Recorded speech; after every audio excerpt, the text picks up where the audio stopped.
مرحبا بكم مشاهدينا الكرام في جديد أخبار المغرب اليوم، وهذا أبرزها: نسبة النجاح في الباك تتراجع بالمغرب.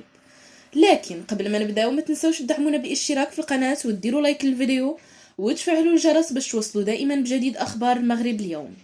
إلى التفاصيل: نسبة نجاح في الباك تتراجع بالمغرب، ودورة يونيو تكرس تفوق الإناث بنسبة 59.74% مقابل 66.28% في الدورة العادية لسنة 2022.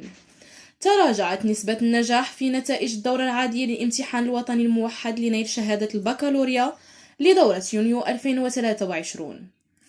بلاغ لوزارة التربية الوطنية والتعليم الأولي والرياضة أكد أن 245.109 مترشحات ومترشحين ممدرسين اجتازوا بنجاح الدورة العادية للامتحان الوطني الموحد لنيل شهادة البكالوريا مقابل 231.272 في الدورة العادية للسنة الفارطة. وأفادت الوزارة ذاتها بأن 189.134 مترشحة ومترشحا من المرتقب أن يجتازوا الدورة الاستدراكية المقررة في الأسبوع الأول من شهر يوليوز القادم.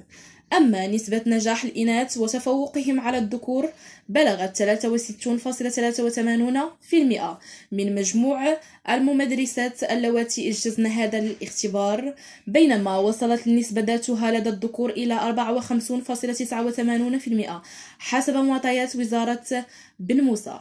ومن أصل 245,109 مترشحات ومترشحين من الممدرسين بالتعليم العمومي والخصوصي لاختبارات الدورة العادية للامتحان نيل شهادة البكالوريا لسنة 2023، كان عدد الإناث الناجحات في هذه الدورة 242.51 مرشحة وفق المعطيات الرسمية ذاتها، ومقابل ارتفاع عدد المرشحات والمرشحين بنسبة 18% خلال دورة يونيو 2023 مقارنة بدورة 2022.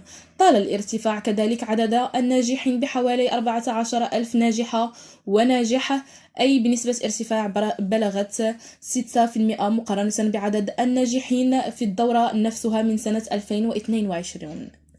نشكركم على حسن المتابعة، وإلى اللقاء.